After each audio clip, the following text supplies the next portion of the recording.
Hello students, easy Pickings में आपका स्वागत है। क्वांटिटेटिव मेथड्स में आज हम एक नया टॉपिक शुरू करने जा रहे हैं जिसका नाम है कोरिलेशन। कोरिलेशन क्या होता है? हमारे पास बहुत सारे वेरिएबल्स हैं, हमारे पास डेटा है, उसमें बहुत सारे वेरिएबल्स हैं। अब वो वेरिएबल्स कुछ बिहेव करते हैं।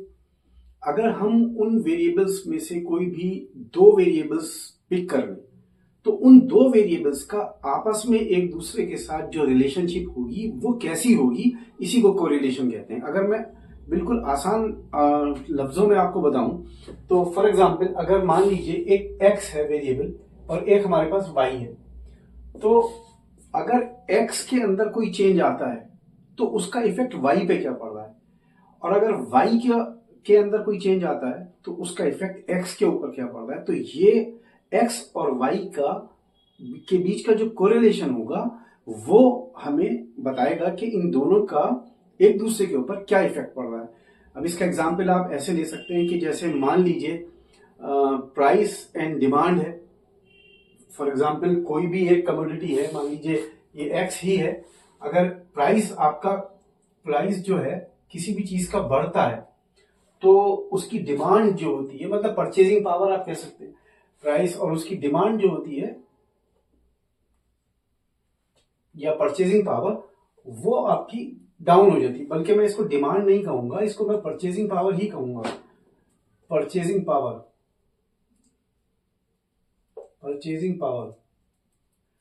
और जब प्राइस जो है हमारा ये डाउन होगा तो हमारी परचेजिंग पावर जो है ये बढ़ जाएगी। मतलब कम प्राइस पे हमें कोई चीज मिलेगी तो हम वो चीज ज्यादा ले सकते हैं, और अगर किसी चीज का प्राइस ज्यादा है तो हम थोड़ा सा उसको लिमिटेड उसमें अमाउंट में ले सकते हैं।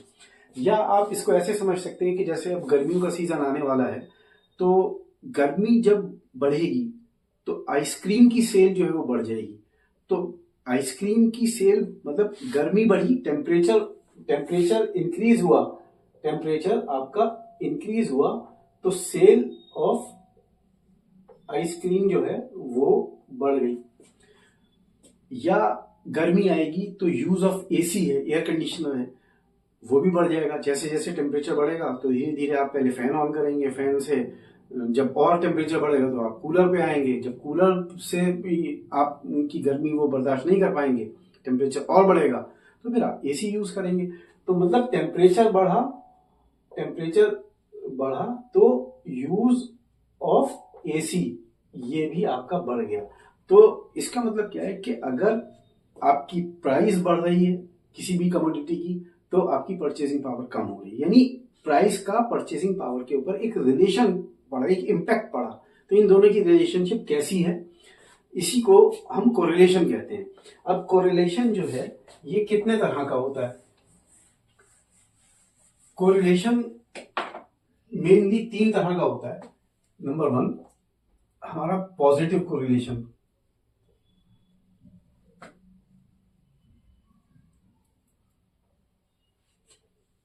ठीक है, मतलब ये पॉजिटिव।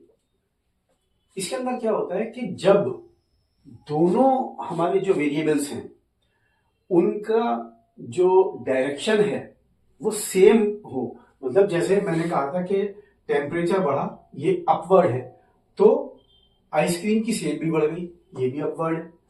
तो जब ये दोनों सेम डायरेक्शंस में होंगे, दोनों वेरिएबल्स, मान लीजिए ये x वेरिएबल है, ये y वेरिएबल है, अगर x अपवर्ड्स है तो y भी अपवर्ड्स गया, या x डाउनवर्ड्स है या y भी डाउनवर्ड्स है तो ये भी सेम डायरेक्शन में हुआ। लेकिन जब हम पॉजिटिव की बात करेंगे तो दोनों अपवर्ड्स होंगे, यानी अगर एक वेरिएबल जो है वो बढ़ रहा है तो दूसरा भी उसके इफेक्ट में आकर के बढ़ेगा। तो ये हमारा पॉजिटिव कोरिलेशन कहलाता है। अच्छा, इसके अंदर जो r की वैल्यू होती है, r की वैल्यू जो होती है ये ग्रेटर देन 0 होती है। r क्या है? x और y का। r यहां पर जो है ये है coefficient of correlation, coefficient of correlation rxy। ठीक है, तो इसमें rxy जो है ये 0 से ज्यादा होता है पॉजिटिव कोरिलेशन में। दूसरा क्या होता है हमारा? Negative correlation.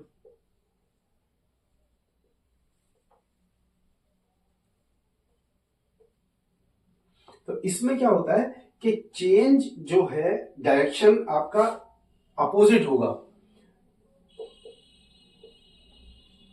चेंज अगर मान लीजिए इसका चेंज बढ़ा, मतलब ये आप मान लीजिए प्राइस और परचेजिंग पावर, इसका जैसे मैंने आपको बताया था कि पॉजिटिव कोरिलेशन कब होगा, जब दोनों का चेंज जो है वो सेम डायरेक्शन में होगा। मतलब टेम्परेचर बढ़ा तो यूज ऑफ एसी या सेल ऑफ आइसक्रीम भी बढ़ गई, दोनों एक ही डायरेक्शन में है।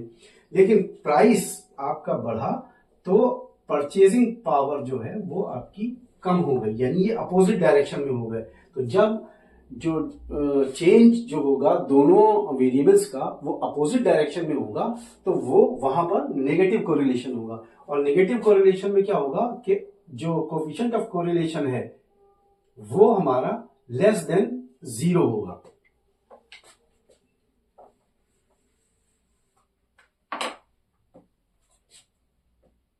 और थर्ड आता है हमारा नो कोरिलेशन।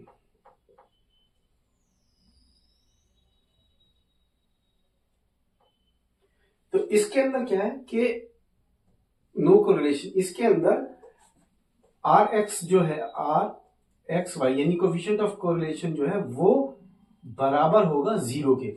इसके अंदर किसी भी वेरिएबल का किसी दूसरे वेरिएबल के ऊपर कोई डिफाइंड नहीं है कि वो सेम डायरेक्शन में जा रहा है या अपोजिट डायरेक्शन में जा रहा है। वो रैंडमली अपनी अपनी फील्ड्स में वो वेरी करते हैं। तो वो हमारा 0 कोरिलेशन या नो कोरिलेशन हमारा कहलाता है। तो ये तो हो गए हमारे types of correlation. Types of correlation,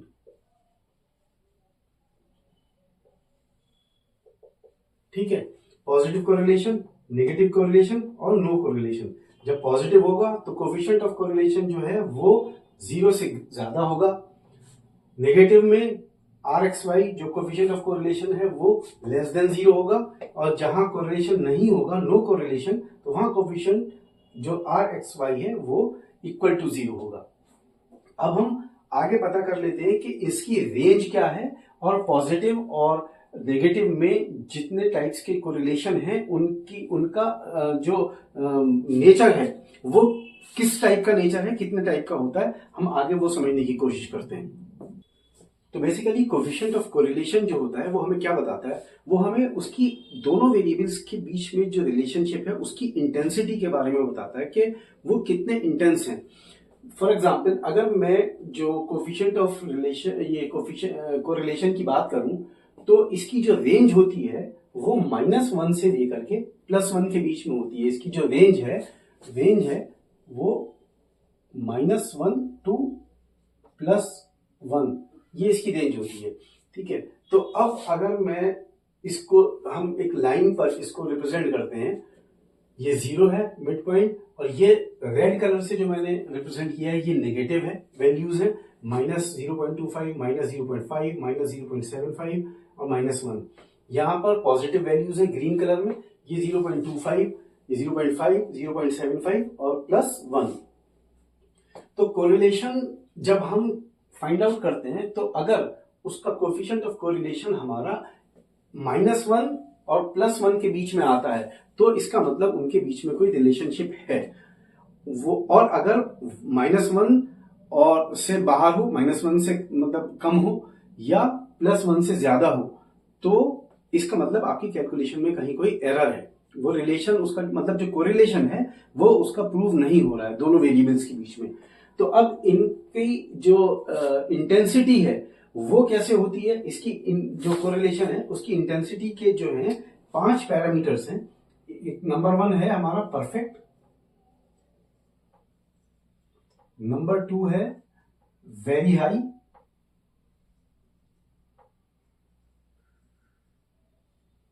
और फिर नंबर 3 है हाई, नंबर 4 है मॉडरेट, और नंबर 5 है लो।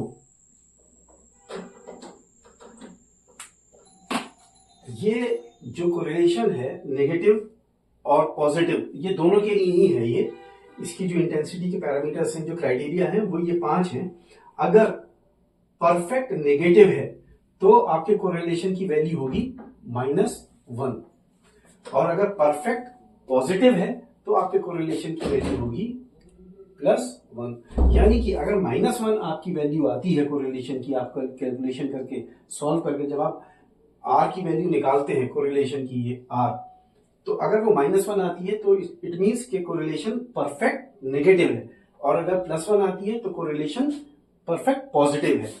उसके बाद आता है, अब मैं अगर नीचे से लेके चलूं इसको 0 से, तो 0.1 0.12, मतलब ये -0.1 होगा क्योंकि ये नेगेटिव है, तो -0.1 टू -0.25। अगर आर की वैल्यू आपकी कहीं इसके बीच में आती है तो इसका मतलब है कि कोरिलेशन दोनों वेरिएबल्स के बीच में लो है। और अगर, और सेम इधर ही है, अगर ये 0.1 से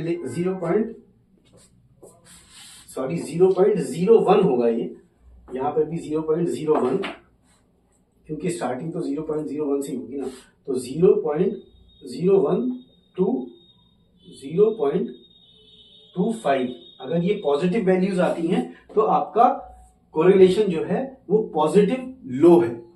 फिर अगर 0.25 से आगे बढ़ते हैं हम, -0.25 टू 0.7 टू -0.75, अगर इसके बीच में कहीं वैल्यू आती है -0.25 से -0.75 तक, तो आपका जो कोरिलेशन है वो नेगेटिव मॉडरेट है।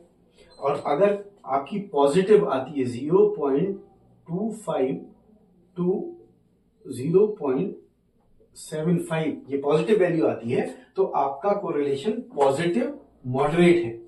अब -0.75 टू -0.9, अगर ये आपकी वैल्यू आती है और यहां पर 0.75 टू 0.90, तो माइनस में अगर आती है इसके बीच में 0.75 और 0.90 नेगेटिव वैल्यूज में, तो आपका आएगा नेगेटिव हाई कोरिलेशन है। और अगर पॉजिटिव 0.75 से लेकर के 0.90 के बीच में आती है तो आपका पॉजिटिव हाई कोरिलेशन है। उसके बाद आता है हमारा 0.9 -0.90 टू -0.99, अगर इसके बीच में आपकी वैल्यू आती है आर की, जब हम इसका फॉर्मूला है, अभी हम आगे जब जाएंगे तो फॉर्मूले में बात करेंगे, अगर उसको सॉल्व करके हम वैल्यू निकालते हैं और हमारी वैल्यू आती है -0.9 टू -0.99, इसका मतलब है कि हमारा जो कोफिशिएंट ऑफ कोरिलेशन है वो नेगेटिव, वेरी हाई नेगेटिव है। और अगर ये वैल्यू पॉजिटिव में आती है 0.90 टू 0.99, तो इसका मतलब ये है कि आपका coefficient of correlation very high positive है या पॉजिटिव वेरी हाई है। और फिर अगर -1 टच करती है ये, तो आपका परफेक्ट नेगेटिव है, और अगर ये +1 टच करती है तो परफेक्ट पॉजिटिव है। और अगर -1 से बाहर जाती है, यानी -1.01 हो जाए या उससे कहीं और आगे निकल जाए, यानी इसके बाहर जाती है, तो इट मीन्स एरर है। अगर +1 से बाहर आपकी वैल्यू आती है, मतलब 1 से ज्यादा आती है, यानी यहां से आगे चली जाए आपकी, तो इट मीन्स कि आपकी कैलकुलेशन में एरर है, दोनों वेरिएबल्स में कोरिलेशन नहीं है। तो ये हमारा नेगेटिव कोरिलेशन और ये पॉजिटिव कोफिशिएंट ऑफ कोरिलेशन की वैल्यूज हैं जो मैंने यहां पर बताई हैं। अब ये जो ग्राफ दिया हुआ है, मतलब ये जो वैल्यूज दी हुई हैं, अगर मैं बात करूं, पहली वैल्यू जो है -0.01 टू -0.25, ये 0.25 मेरा ये है, यानी इतना जो मेरा रीजन है ये है मेरा नेगेटिव लो, और ये वाला मेरा जो पोर्शन है, रीजन है, ये है मेरा पॉजिटिव लो। ठीक है, फिर यहां से लेकर मेरा यहां तक ये रीजन जो है मेरा, ये है मॉडरेट। नेगेटिव मॉडरेट, और ये है मेरा यहां से लेकर के यहां के बीच में पॉजिटिव मॉडरेट। ठीक है, और उसके बाद हमारी ये वैल्यूज है माइनस, ये थोड़ा छोटा है यहाँ पर, अगर मैं इसको और करूंगा आगे, इसको जरा सा बताना चाहूंगा, तो यहाँ पर आएगी वैल्यू लगभग 0.9 नेगेटिव की, और यहाँ पर आएगी हमारी पॉजिटिव की 0.9। तो मतलब ये वैल्यूज जो है वेरी हाई रीजन इतना होगा, और उसके बाद ये परफेक्ट आ जाएगा। ये हाई रीजन होगा यहां से यहां तक का, ये हाई रीजन है, नेगेटिव नेगेटिव हाई, और ये हमारा ये रीजन पॉजिटिव हाई, और फिर ये हमारा वेरी हाई पॉजिटिव, ये वेरी हाई नेगेटिव, और फाइनली ये परफेक्ट नेगेटिव और ये परफेक्ट पॉजिटिव कोरिलेशन। तो ये था हमारा कोफिशिएंट ऑफ कोरिलेशन के बारे में।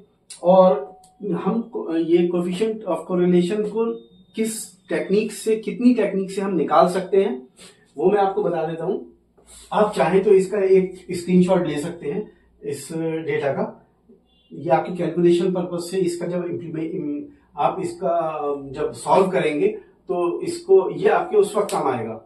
और उसके बाद हम कोफिशिएंट ऑफ कोरिलेशन निकालने की जो टेक्निक्स हैं उसके बारे में बात करेंगे कि वो कितनी टेक्निक से हम कोफिशिएंट ऑफ कोरिलेशन निकाल सकते हैं। तो वो हम निकाल सकते हैं 3 तरह से। नंबर 1 है हमारा स्कैटर डायग्राम।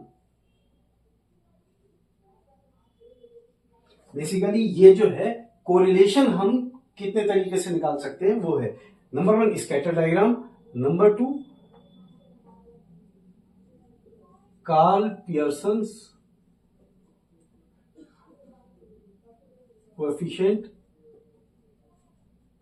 ऑफ कोरिलेशन, और नंबर 3 है स्पीयरमैन्स रैंक कोरिलेशन। ठीक है, तो ये था हमारा आज के वीडियो में कोरिलेशन और कोफिशिएंट ऑफ कोरिलेशन के बारे में। हमने जाना कि कोरिलेशन किसको कहते हैं, 2 वेरिएबल्स के बीच के रिलेशन को कोरिलेशन कहते हैं, और कोफिशिएंट ऑफ कोरिलेशन क्या होता है कि दोनों वेरिएबल्स की जो रिलेशनशिप है वो कितनी इंटेंस है, ये हमें कोफिशिएंट ऑफ कोरिलेशन हमें बताता है। तो ये इसका जो है वो लीनियर एक डायग्राम है, जो कोरिलेशन की जो कोफिशिएंट है उसकी रेंज है। रेंज इसकी -1 से लेकर के +1 है।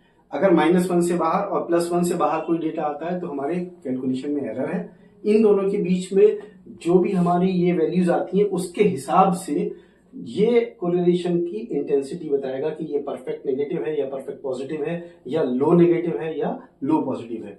तो हमने आज जाना कि कोरिलेशन क्या होता है और कोफिशिएंट ऑफ कोरिलेशन क्या होता है। कोरिलेशन दोनों वेरिएबल्स के बीच में जो रिलेशनशिप होती है उसको हम कोरिलेशन कहते हैं, और कोफिशिएंट ऑफ कोरिलेशन दोनों की जो रिलेशनशिप की इंटेंसिटी है वो बताता है। अच्छा, ये हम 3 तरीके से कोरिलेशन को फाइंड आउट करते हैं। एक scatter diagram, number 1 scatter diagram, number 2 Karl Pearson's coefficient of correlation, और number 3 Spearman's rank coefficient of correlation. तो आज हम नंबर 1 जो हमारा स्कैटर डायग्राम है उसको समझने की कोशिश करते हैं। ये मैंने पहले से बना रखा था कि देखिए स्कैटर डायग्राम क्या होता है कि आपका जो डेटा है वो किस तरह से स्कैटर्ड है, मतलब वो कैसे रिप्रेजेंट हो रहा है। फॉर एग्जांपल एक ये वेरिएबल है एक्स जो ग्रीन कलर से मैंने एक्स एक्सिस पर प्लॉट किया है, और एक हमारा वेरिएबल है वाई जो मैंने रेड कलर से अपनी इस वाई एक्सिस पर प्लॉट किया है। तो मान लीजिए कि ये अगर x भी हमारा बढ़ रहा है तो x का जो वेरिएबल x है उसके बढ़ने से अगर y के ऊपर भी सेम डायरेक्शन में इफेक्ट पड़ता है और y भी बढ़ता है तो वो हमारा पॉजिटिव कोरिलेशन कहलाता है। तो ये जो है हमारा पॉजिटिव कोरिलेशन है। ये स्कैटर डायग्राम से मैं आपको समझा रहा हूं। और ये वाला स्कैटर डायग्राम जो है, अगर हमारा ये x है और ये y है तो x जब हमारा घट रहा है, मतलब ये भी नीचे आ रहा है और ये मतलब x बढ़ रहा है हमारा, जैसे जैसे x बढ़ रहा है y की वैल्यू नीचे आ रही है। यहां पर x भी बढ़ रहा है और y भी बढ़ रहा है, मतलब x और y दोनों इस डायरेक्शन में है। बट यहां पर क्या है, x तो हमारा बढ़ रहा है, ये x की वैल्यू बढ़ रही है, बट y की वैल्यू घट रही है, ये y जो है हमारा वो नीचे आ रहा है।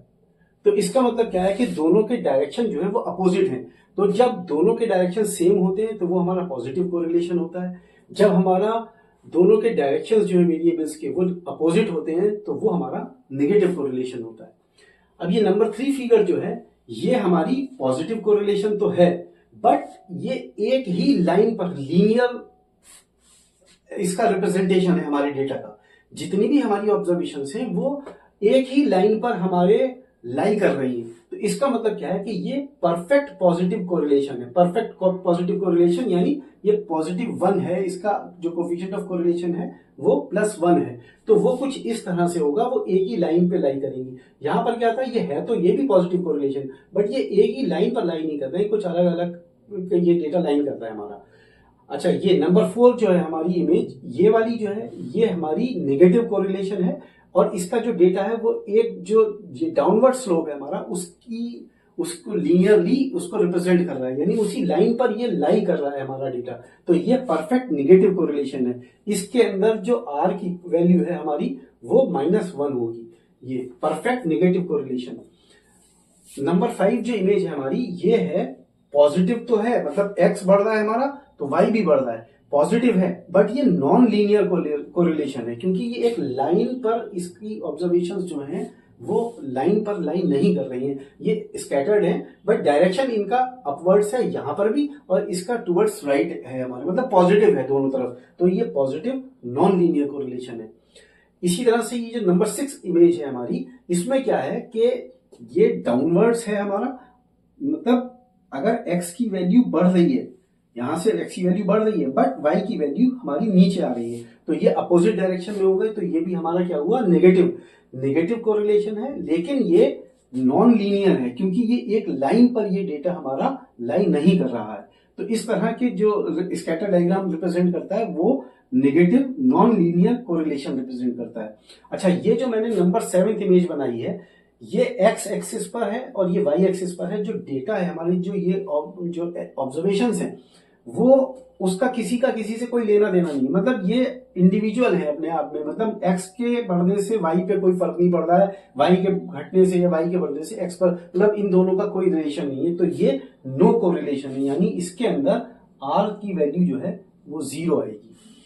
तो आज की वीडियो में सिर्फ इतना ही, जिसमें हमने जाना कि कोरिलेशन क्या होता है, कोफिशिएंट ऑफ कोरिलेशन क्या होता है, और जो कोरिलेशन को निकालने की 3 टेक्निक्स हैं, scatter diagram, Karl Pearson coefficient of correlation और Spearman's rank coefficient of correlation. इसमें से नंबर 1 जो स्कैटर डायग्राम है हमने उसको समझने की कोशिश करी। तो स्कैटर डायग्राम मैं समझता हूं कि आपको समझ में आ गया होगा। इसमें कोई भी आपका डाउट हो तो आप प्लीज मुझसे कमेंट सेक्शन में जाके पूछ सकते हैं। तो आज की वीडियो में सिर्फ इतना ही, अगली वीडियो में मिलते हैं आपसे Karl Pearson coefficient of correlation निकालने में। तब तक के लिए गुड बाय।